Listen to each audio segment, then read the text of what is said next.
welcome back to Fun Fact Friday. Some of you may have read the article that was posted last week at the Peninsula Center for Children and Families Facebook page on self-compassion. Others may have seen that I created a workshop for parents on self-compassion last week as well. I've been reading some great info on the benefits of self-compassion for the mind and body, so I figured might as well share it. But how does self-compassion differ from self-pity? This is also important to recognize because we all take different roles as parents, as professionals, as members of a family system, as friends, and whatever other role that you may take part of. And in these roles, we have very high expectations on who we want to be. And we tend to be very hard on ourselves when we don't meet those expectations or we fall short on those expectations. So what is self-compassion?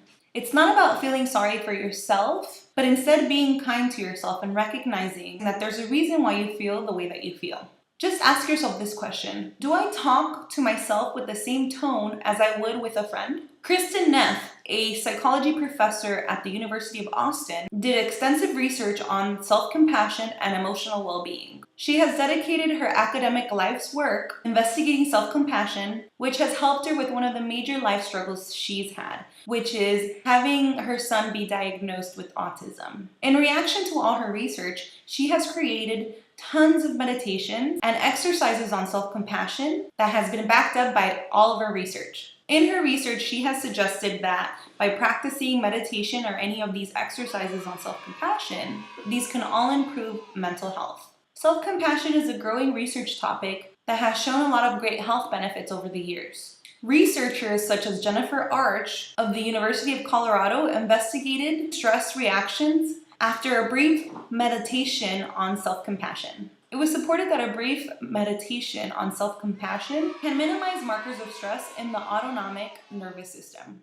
This system is a system that's responsible for salivation, sweating, and even digestion. So just imagine all these different symptoms of stress can actually be mitigated or controlled by a brief meditation on self-compassion. Another cool study that I came across was one by Steve Cole from the University of California, Los Angeles, or UCLA. Here, he discussed the benefits of self-compassion on an article that was published by Diabetes Care, a magazine by the United States Association of Diabetes. This study established the positive impacts that meditation on self-compassion has on people with diabetes. In his study, the people with diabetes learned to treat themselves with compassion and kindness as well as comprehension.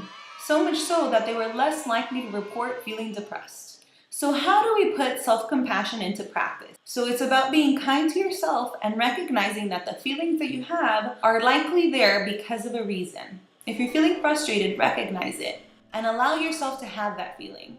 When you're having a feeling that's difficult to handle, sit down in a comfortable position and attempt to locate that feeling in your body. Where do you feel it? Send compassion to yourself and recognize how difficult it is to feel this way. Say to yourself, I know this is difficult, and repeat to yourself that everything will turn out okay. It's about giving yourself the emotional support necessary, not feeling sorry for yourself. And overall, it's about considering what you would tell a friend in the same situation. If you need additional information, there are many different guided meditations all over the internet. You can search guided meditation on self-love, guided meditation on love and kindness, and even guided meditation on self-compassion. You can also download phone apps that offer free guided meditations on self-compassion as well. There are apps such as Insight Timer and Calm that can provide you with these guided meditations that I speak of. And if you would like more additional guidance or you would like to schedule an individual appointment with me, feel free to contact me directly at 310-400-2754. And thanks for watching this week's video on self-compassion for Fun Fact Friday. See you next time.